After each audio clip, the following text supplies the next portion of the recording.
How to Succeed, or Stepping Stones to Fame and Fortune by Orison Swett Marden. Chapter 9. Dead in Earnest. It is the live coal that kindles others, not the dead. What made Demosthenes the greatest of all orators was that he appeared the most entirely possessed by the feelings he wished to inspire. The effect produced by Charles Fox, who, by exaggerations of party spirit, was often compared to Demosthenes, seems to have arisen wholly from this earnestness, which made up for want of almost every grace, both of manner and style. Anonymous. 12 poor men taken out of boats and creeks, without any help of learning, should conquer the world to the cross. Stephen Carnock. For his heart was in his work, and the heart giveth grace unto every art. Longfellow. He did it with all his heart, and prospered. 2 Chronicles. The only conclusive evidence of a man's sincerity is that he gives himself for a principle. Words, money, all things else are comparatively easy to give away. But when a man makes a gift of his daily life and practice, it is plain that the truth, whatever it may be, has taken possession of him. Lowell. The emotions, says Whipple, may all be included in the single word enthusiasm, or that impulsive force which liberates the mental power from the ice of timidity, as spring loosens the streams from the grasp of winter and sends them forth in a rejoicing rush. The mind of youth, when impelled by this original strength and enthusiasm of nature, is keen, eager, inquisitive, intense, audacious, rapidly assimilating facts into faculties and knowledge into power, and, above all, teeming with that joyous fullness of creative life which radiates thoughts as inspiration and magnetizes as well as informs. Columbus, my hero, exclaims Carlyle, royalist seeking of all, it is no friendly environment this of thine in the waste deep waters. Around thee, mutinous discouraged souls, behind thee, disgrace and ruin, before thee, the unpenetrated veil of night. Brother, these wild water mountains, bounding from their deep bases, 10 miles deep, I am told, are not there on thy behalf. Meseems they have other work than floating thee forward, and the huge winds that sweep from Ursa Major to the tropics and equator, dancing their giant waltz through the kingdoms of chaos and immensity, they care little about filling rightly or filling wrongly the small shoulder of mutton sails in this cockle skiff of thine. Thou art not among articulate speaking friends, my brother, thou art among immeasurable dumb monsters, tumbling, howling wide as the world here. Secret, far off, invisible to all hearts but thine, there lies a help in them. See how thou wilt get at that. Patiently thou wilt wait till the mad sou'wester spend itself, saving thyself by dexterous science of defence the while. Valiantly, with swift decision, thou wilt strike in where the favouring east wind, the possible, springs up. Mutiny of men thou wilt sternly repress. Weakness, despondency, thou wilt cheerily encourage. Thou wilt swallow down complaint, unreason, weariness, weakness of others and thyself. How much wilt thou swallow down? And there shall be a depth of silence in thee, deeper than this sea which is but 10 miles deep. A silence unsoundable, known to God only. Thou shalt be a great man. Yes, my world soldier, thou of the world marine service, thou wilt have to be greater than this tumultuous unmeasured world here round thee is. Thou, in thy strong soul, as with a wrestler's arms, shall embrace it, harness it down, and make it bear thee on, to new Americas, or whither God wills. With what concentration of purpose did Washington put the whole weight of his character into the scales of our cause in the Revolution? With what earnest singleness of aim did Lincoln, in the cabinet, Grant, in the field, throw his whole soul into the contest of our Civil War? The power of Phillips Brooke, at which men wondered, lay in his tremendous earnestness. No matter what your work is, says Emerson, let it be yours. No matter if you are a tinker or preacher, blacksmith or president, let what you are doing be organic. Let it be in your bones, and you open the door by which the affluence of heaven and earth shall stream into you. Again, he says, God will not have his works made manifest by cowards. A man is relieved and gay when he has put his heart into his work and done his best. But what he has said or done otherwise shall give him no peace. It is a deliverance which does not deliver. In the attempt, his genius deserts him, no muse befriends, no invention, no hope. I do not know how it is with others when speaking on an important question, said Henry Clay, but on such occasions I seem to be unconscious of the external world. Wholly engrossed by the subject before me, I lose all sense of personal identity, of time, or of surrounding objects. I have been so busy for 20 years trying to save the souls of other people, said Livingstone, that I had forgotten that I had one of my own until a savage auditor asked me if I felt the influence of the religion I was advocating. Well, I've worked hard enough for it, said Malibran when a critic expressed his admiration of her D in alt, reached by running up 3 octaves from low D. I've been chasing it for a month. I pursued it everywhere, when I was dressing, when I was doing my hair, and at last I found it on the toe of a shoe that I was putting on. People smile at the enthusiasm of youth, said Charles Kingsley, that enthusiasm which they secretly look back at with a sigh, perhaps unconscious that it is partly their own fault that they ever lost it. Should I die this minute, said Nelson at an important crisis, want of frigates would be found written on my heart. Said Dr. Arnold, the celebrated instructor, I feel more and more the need of intercourse with men who take life in earnest. It is painful to me to be always on the surface of things.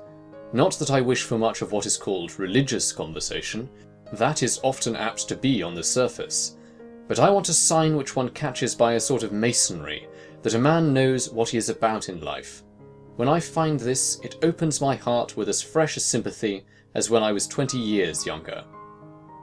Archimedes, the greatest geometer of antiquity, was consulted by the king in regard to a gold crown suspected of being fraudulently alloyed with silver. While considering the best method of detecting any fraud, he plunged into a full bathing tub, and, with the thought that the water that overflowed must be equal in weight to his body, he discovered the method of obtaining the bulk of the crown compared with an equally heavy mass of pure gold. Excited by the discovery, he ran through the streets undressed, crying, "I have found it!" Equally celebrated is his remark, "Give me where to stand, and I will move the world." His only remark to the Roman soldier who entered his room while engaged in geometrical study was, "Don't step on my circle." Refusing to follow the soldier to Marcellus, who had captured the city, he was killed on the spot. He is said to have remarked, "My head, but not my circle." Every great and commanding moment in the annals of the world, says Emerson, is the triumph of some enthusiasm. The victories of the Arabs after Muhammad, who in a few years, from a small and mean beginning, established a larger empire than that of Rome, is an example. They did they knew not what. The naked Derar, horsed on an idea, was found an overmatch for a troop of cavalry. The women fought like men, and conquered the Roman men. They were miserably equipped, miserably fed. They were temperance troops. There was neither brandy nor flesh needed to feed them. They conquered Asia and Africa and Spain on barley. Caliph Omar's walking stick struck more terror into those who saw it than another man's sword. Horace Vernet's enthusiasm and devotion to one idea of his life knew no bounds. He had himself lashed to the mast in a terrible gale on the Mediterranean, when all others on board were seized with terror, and with great delight sketched the towering waves which threatened every minute to swallow the vessel. Several writers tell the story that a great artist, Giotto, about to paint the Crucifixion, induced a poor man to let him bind him upon a cross, in order that he might get a better idea of the terrible scene that he was about to put upon the canvas. He promised faithfully that he would release his model in an hour, but, to the latter's horror, the painter seized a dagger and plunged it into his heart, and while the blood was streaming from the ghastly wound, painted his death agony. Beecher was a very dull boy and the last member of the family of whom anything was expected. He had a weak memory and disliked study. He shunned society and wanted to go to sea. Even when he went to college, many of his classmates stood ahead of him who have fallen into oblivion. But when he was converted, his whole life changed. He was full of enthusiasm, hopefulness, and zeal. Nothing was too menial for him to undertake to carry his purpose. He chopped wood, built the fire in his little church in Lawrenceburg, Indiana, of only 18 members, cleaned the lamps, swept the floor, and washed the windows. He built the fire, baked, washed when his wife was ill. The pent-up enthusiasm of his ambitious life burst the barriers of his inhospitable surroundings until he blossomed out into America's greatest pulpit orator. When Handel was a little boy, he bought a clavichord, hid it in the attic, and went there at night to play upon it, muffling the strings with small pieces of fine woolen cloth so that the sound should not waken the family. Michelangelo neglected school to copy drawings which he dared not carry home. Murillo filled the margin of his schoolbook with drawings. Dryden read Polybius before he was 10 years old. Lebrun, when a boy, drew with a piece of charcoal on the walls of the house. Pope wrote excellent verses at 14. Blaise Pascal, the French mathematician, composed at 16 a tract on the conic sections. Professor Agassiz was so enthusiastic in his work and so loved the fishes, the fowl, and the cattle that it is said these creatures would die for him to give them their skeletons. His father wanted him to fit for commercial life, but the fish haunted him day and night. Confucius said that he was so eager in the pursuit of knowledge that he forgot his food, and that in the joys of its attainment he forgot his sorrows, and that he did not even perceive that old age was coming on. "The boy that tries to make himself useful," said an employer of the errand boy, George W. Childs. "It is this trying to be useful and helpful that promotes us in life." Once when Mr. Harvey, an accomplished mathematician, was in a bookseller's shop, he saw a poor lad of mean appearance enter and write something on a slip of paper and give it to the proprietor. On inquiry, he found this was a poor deaf boy, Kitto, who afterwards became one of the most noted biblical scholars in the world, and who wrote his first book in the poorhouse. He had come to borrow a book. When a lad, he had fallen backwards from a ladder 35 feet upon the pavement, with a load of slates he was carrying to the roof. The poor lad was so thirsty for books that he would borrow from booksellers who would loan them to him out of pity, read them, and return them. The Youth's Companion says that Mr. Edison, in his new biography, his Life and Inventions, describes the accidental method by which he discovered the principle of the phonograph. There is a kind of accident that happens only to a certain kind of man.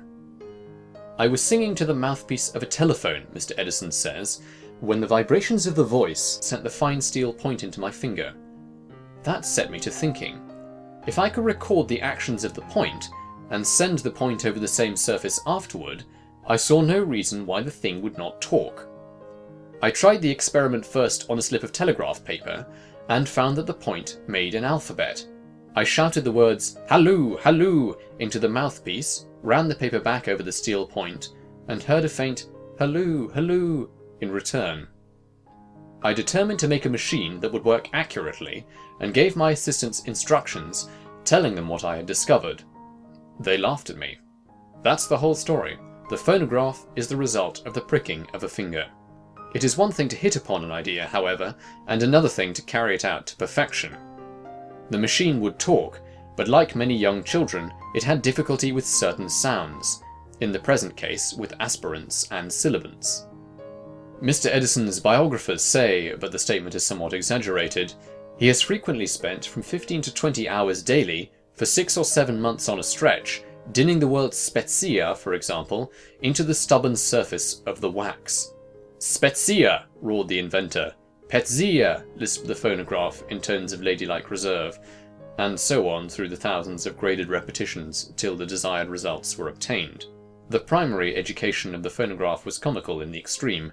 To hear those grave and reverend signors, rich in scientific honours, patiently reiterating, "Mary had a little lamb, lamb, lamb," and elaborating that point with anxious gravity, was to receive a practical demonstration of the eternal unfitness of things. Milton, when blind, old, and poor, showed a royal cheerfulness, and never bated one jot of heart or hope, but steered right onward. Dickens's characters seemed to possess him, and haunt him day and night until properly portrayed in his stories. At a time when it was considered dangerous to society in Europe for the common people to read books and listen to lectures on any but religious subjects, Charles Knight determined to enlighten the masses by cheap literature. He believed that a paper could be instructive and not be dull, cheap without being wicked. He started the Penny magazine, which acquired a circulation of 200,000 the first year. Knight projected the Penny Cyclopedia, the library of entertaining knowledge, half hours with the best authors, and other useful books at a low price. His whole adult life was spent in the work of elevating the common people by cheap yet wholesome publications. He died in poverty, but grateful people have erected a noble monument over his ashes. Demosthenes roused the torpid spirits of his countrymen to a vigorous effort to preserve their independence against the designs of an ambitious and artful prince, and Philip had just reason to say he was more afraid of that man than of all the fleets and armies of the Athenians. Horace Greeley was a hampered genius who never had a chance to show himself until he started the Tribune, into which he poured his whole individuality, life, and soul. Emerson lost the first years of his life trying to be someone else. He finally came to himself and said, "If a single man plant himself indomitably on his instincts, and there abide, the whole world will come round to him in the end. Though we travel the world over to find the beautiful, we must carry it with us, or we find it not. The man that stands by himself, the universe stands by him also." Take Michelangelo's course, to confide in oneself and be something of worth and value. None of us will ever accomplish anything excellent or commanding, except when he listens to this whisper, which is heard by him alone. Many unknown writers would make fame and fortune if, like Bunyan and Milton and Dickens and George Eliot and Scott and Emerson, they would write down their own lives in their manuscripts, if they would write about things they have seen, that they have felt, that they have known. It is the life thoughts that stir and convince, that move and persuade, that carry their very iron particles into the blood. The real heaven has never been outdone by the ideal. Neither poverty nor misfortune could keep Linnaeus from his botany. The English and Austrian armies called Napoleon the 100,000 man.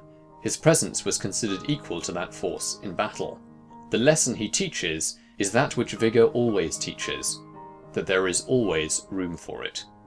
To what heap of cowardly doubts is not that man's life an answer? End of Chapter 9, Dead in Earnest. Recording by Lucas Balding.